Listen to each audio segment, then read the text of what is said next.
Conflicted Elon enthusiast running low on batteries. Unpacking my complicated one-sided relationship with Mr. Musk. If you're looking for another Elon hit piece that lacks nuance, you won't find it here. Humans aren't perfect creatures. We all have the capacity for both good and evil, and most of us are complex, especially transformational people that end up leaving a mark on the world.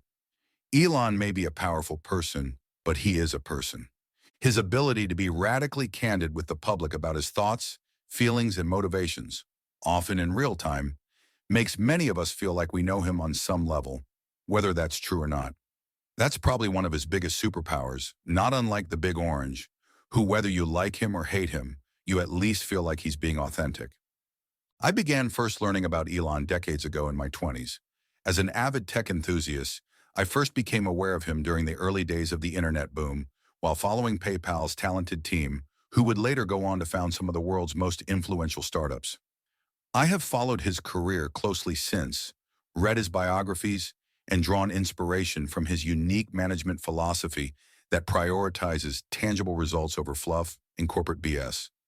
I also love his pragmatic approach to environmental sustainability with Tesla and Solar City, and his desire to make humans an interplanetary species with SpaceX. I often find motivation watching his interviews in terms of how he thinks from first principles and believe he's truly a once-in-a-lifetime entrepreneur. As an Elon fan, like many others, I've often found myself in the precarious position of having to defend him in public and private spaces over the years. Whether defending an insensitive tweet or meme, the fact that billionaires should be able to exist at all as long as they are playing by the rules, or his positions as a free speech absolutist and all the thorns that come with it, I've been in Elon's corner.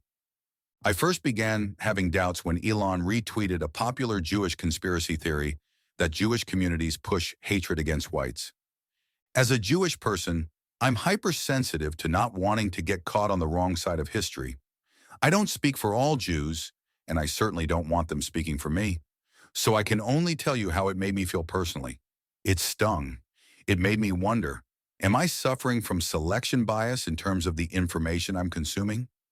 Is Elon really a fascist with some type of sick agenda and I just couldn't see it? I took a step back and really thought about it. The more I thought about it, the more I realized my own frustration with parts of the Jewish community, especially those in the left-leaning Western Jewish diaspora.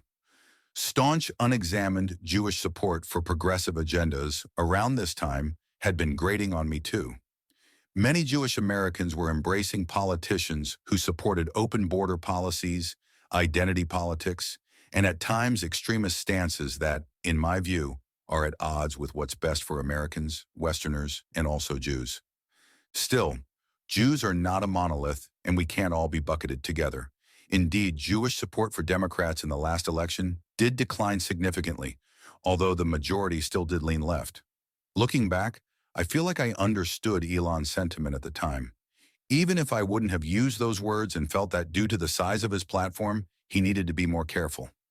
Maybe that's some mental gymnastics, but I was able to get past it and move on. Now, a year later, I find myself in a similar position of harboring Elon doubts after what can only be described as a double Nazi salute. His initial response, posting or reposting videos of other politicians making speeches with their hands raised in various positions, I thought was a weak defense that wasn't going to make this controversy go away. Prior to the controversy, Musk posted on X, "In the past, I voted Democrat because they were mostly the kindness party, but they have become the party of division and hate, so I can no longer support them and will vote Republican. Now watch their dirty tricks campaign against me unfold." Although it's easy to claim all criticism we receive is because we are being targeted personally or politically, it's much harder to look inward and do a little introspection. Because of Elon's capacity to be so critical about solving problems, my hope was we'd see more of that analysis applied to himself to give us a more reasonable explanation. I could probably get behind a lot of explanations if I felt like they were genuine, and I think that's what has bothered me the most about this recent news cycle. Although I've felt disappointed lately with Elon, I also still believe context matters. Making these hand gestures while saying "my heart goes out to you" is not the same as doing it while shouting something that could be construed as anti-Semitic like Free Palestine or America first? The need to come to Elon's defense is becoming more frequent and is beginning to drain my batteries. I'm finding myself defending Elon more quietly and less quickly than in the past. It's hard for me to reconcile these negative feelings in light of other important times where Elon has made me proud to have supported him. If we're going to draw attention to some of Elon's cringeworthy moments in regard to Jews, we should also be honest about what he's done for our community too.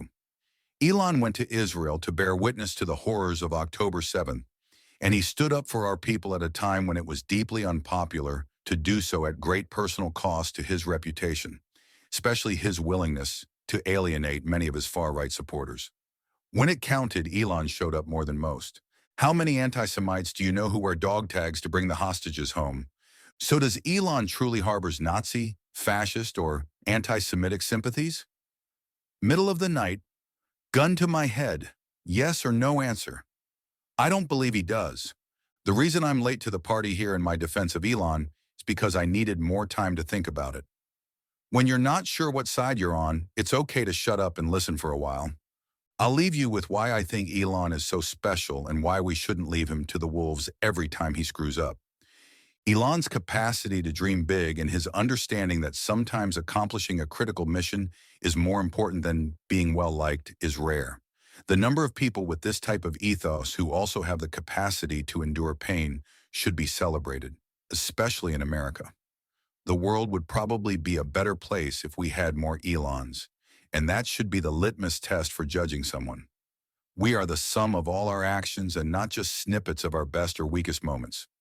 A lot of people talk about problems, point fingers, and wish for change, but Elon actually goes out there and tries to make it happen. He's not perfect. He fucks up. A lot. He also succeeds a lot. I'm going to charge my batteries and continue defending Elon. If one day he tries to shove me into some type of solar-powered oven or self-drive only the Jewish people's cars off a cliff, you can tell me, I told you so. Until next time, stay classy, Maccabee Nation.